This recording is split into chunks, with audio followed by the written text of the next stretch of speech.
गोपी नहीं, sketch copy कहो। बालों में चमेली का तेल डाले होगा। काली की मौत के बाद उसके घर से बोतल उठाई थी। उसकी मौत का भी स्केच तुम्ही ने बनाया था? किसी से कहा तो तुम्हारा भी स्केच बना दूंगा। हमरे भेजे में कुछ बात नहीं घुसी। पहले तुमने काली से पैसे लेके किसी और की मौत का स्केच बनाया था ना? पुलिस वाले, मिलिट्री वाले और स्केच बनाने वाले का ना कोई दोस्त है ना दुश्मन। हमारा एक ही उसूल है, पैसा लो स्केच बनाओ। स्केच पेन की माला डाल के काहे घूम रहे हो? हर स्केच पेन की कहानी है तो सुनाओ। अगर हर स्केच पेन से मैं स्केच करूं तो हाथ काट देता हूं। अगर काले वाले से स्केच करूं तो समझो आदमी की टांगे गई। और जब लाल स्केच पेन से स्केच करता हूं तो सर धड़ से अलग समझो। गोपी, तुम अपनी टैलेंटवा से ढेर सारा रुपया कमा सकते हो, फिर भी ये उधार के स्कूटर पे घूम रहे हो। ये स्कूटर मेरा है। तो चला कौन रहा था? मेरा ड्राइवर। स्कूटर चलाने के लिए भी ड्राइवर? स्केच करते वक्त अगर मैं स्कूटर चलाऊं और सामने से एक ट्रक मुझसे टकराए तो मेरा स्केच बिगड़ जाएगा। क्या उच्च विचार है? ये छोड़ो और पूछो मैं यहाँ क्यों आया। क्यों आए हो? ये लो, लॉटरी लगी। असली है, एटीएम से निकाला है। गोपी, हमका तो हर मदद चाहिए। बोलो। एक आदमी हमका तंग कर रहा है, उका तू स्केच बना दो, ये एडवांस रख लो। ओके, बार बार फोन करके तंग मत करना, कंटिन्यूटी टूटती है। ओके, अब देखते हैं क्या करता है। ये क्या किया अंकल? उसे 500 रुपए वापस दे दिए। अरे ये हर बार अपने डींगे हाँकते रहता है कि इसका स्केच हमने बनाया है, इसको मौत के घाट हमारे स्केच ने उतारा है। अगर ई बार इसकी बात गलत साबित हुई तो हम इसका दीवार में चुनवाई दे। वो कैसे? व्हाइट सीमेंटवा से।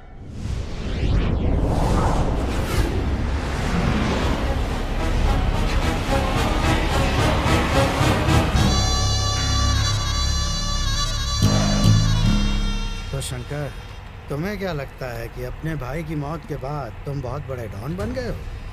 सुनने में ये आया है कि विजय कृष्णा ने कातिलों को ढूंढकर सबके सामने मारने की कसम खाई है। अगर उसे पता चल गया कि तुमने अपने भाई को मरवाया, तुम बचोगे नहीं।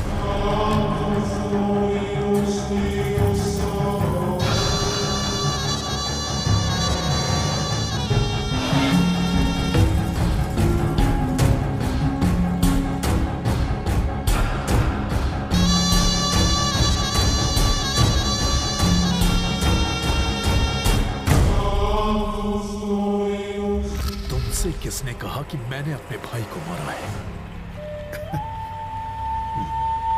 मैंने अपने बाल धूप में सफेद नहीं किए।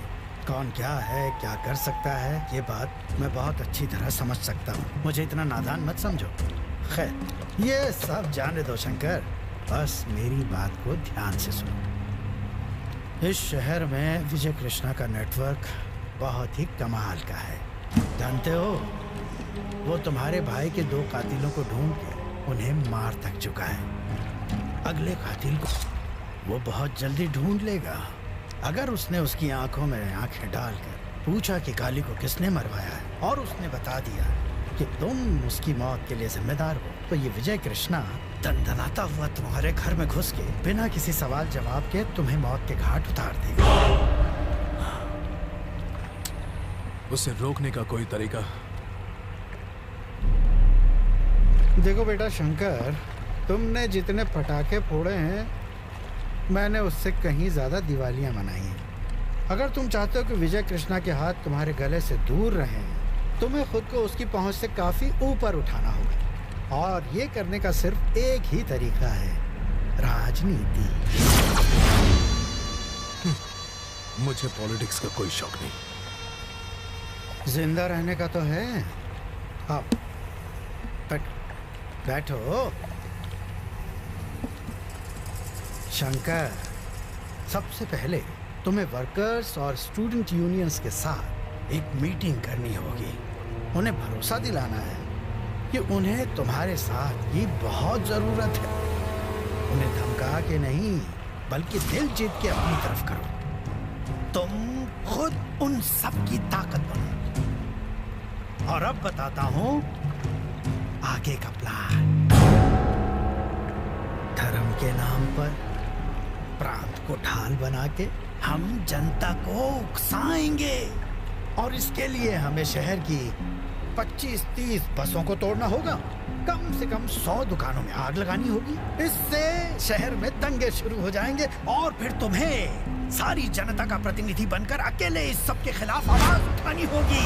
इससे दूसरे दलों और मेरी पार्टी ऑफिस में खलबली बच जाएगी और फिर बैठे बिठाए तुम्हारे हाथों में ताकत आ जाएगी। इस तरह होगी इसकी पॉलिटिक्स में ग्रैंड एंट्री। क्या कहते हो वकील?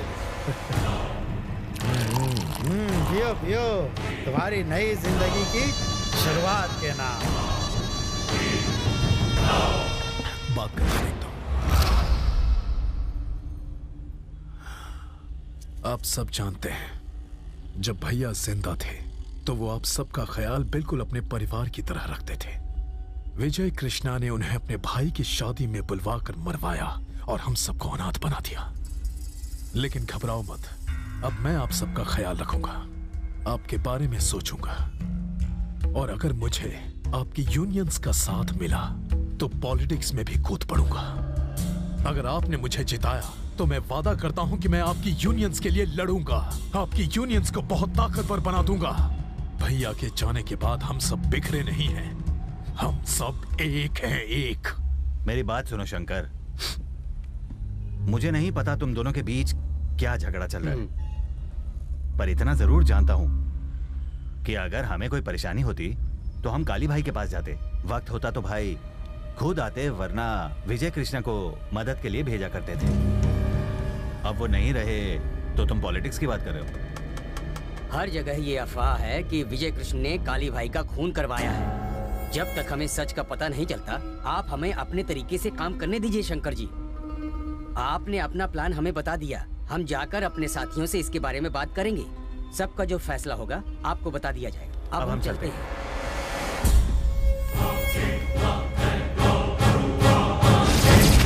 ये साले तो डायलॉग मार कर निकल गए। आप ही के कहने पर मैंने इन्हें समझाने की कोशिश की। ये तो साफ हो गया कि ये लोग तुम्हारा साथ नहीं देने वाले हैं। अब ये लोग जाके सीधा विजय कृष्ण से मिलेंगे। तो अब चलो उठो यहाँ से, चलो। तुम सब में काशी कौन है? मैं हूँ। शंकर भाई ने तुझे बुलाया है, जल्दी चल। शंकर के बुलाने पर मैं क्यों आऊँ? ये तेरे लिए अच्छा नहीं होगा। हेलो, हमने हाथ में चूड़ियां नहीं पहन रखी।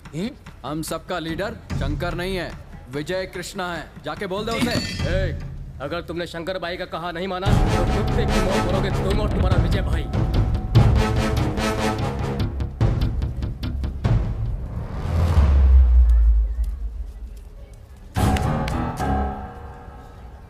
यहाँ से निकल जाओ वरना छोड़ूंगा नहीं।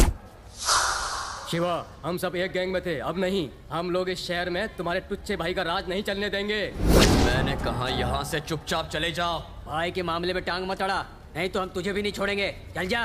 बुजुर्गों ने ठीक कहा है, लातों के भूत बातों से नहीं बनते।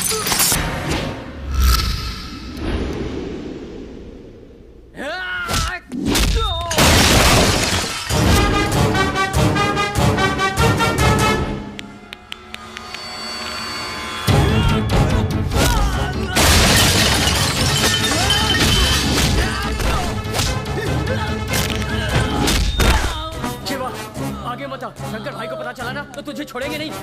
मैं किसी के बाप से नहीं डरता।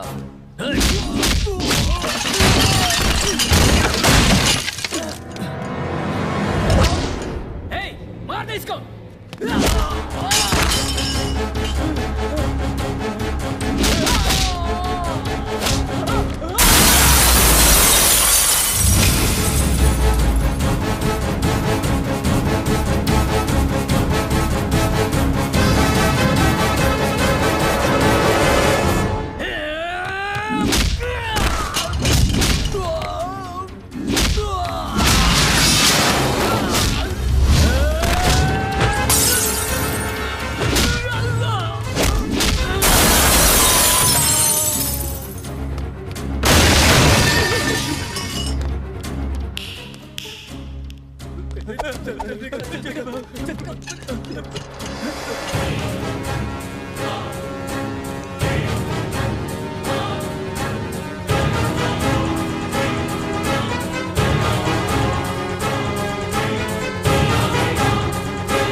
तुम लोग बाहर जाओ।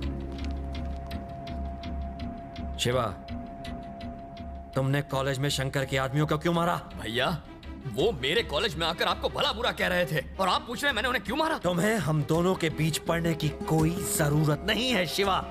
ये बात कान खोल कर सुन लो तुम। शिवा, हमारे पिता की मौत यूनियन के झगड़े की वजह से हुई थी। उस वक्त काली भाई ने ही मुझे सहारा दिया। उन्हीं की वजह से मैं ऐसी जिंदगी जी रहा हूं। उन्हें इज्जत देने के लिए मैं कभी उन्हें मना नहीं कर सका। मेरे पास और कोई रास्ता नहीं था। पर तुम इस लफड़े में क्यों पड़ते हो? मैं मजबूर था शिवा।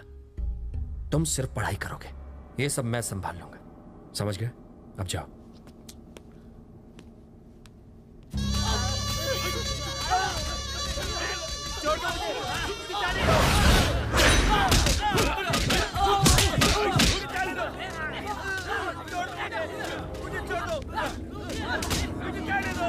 मैंने कहा था ये तुम्हारा साथ नहीं देंगे। अब तुम मार मार के उनकी खाल उधेड़ने में लगे हो। ये लोग अपनी जान दे देंगे पर तुम्हारा साथ हरगिज नहीं देंगे। मेरी बात मान लो। विजय ना बड़े आराम से इन सबको अपने कब्जे में कर लेगा और फिर हम लोग यहाँ बैठ के भजन कीर्तन करेंगे। हरे रामा हरे कृष्णा हरे रामा। लोग आके चढ़ावा चढ़ाएंगे। इन सब के साथ से ही तुम्हारी ताकत बढ़ेगी। तुमसे तो बात करना दीवार से सर मारने जैसा है। ना कुछ बोलते हो ना कुछ करते हो। अरे सोचो, कुछ सोचो।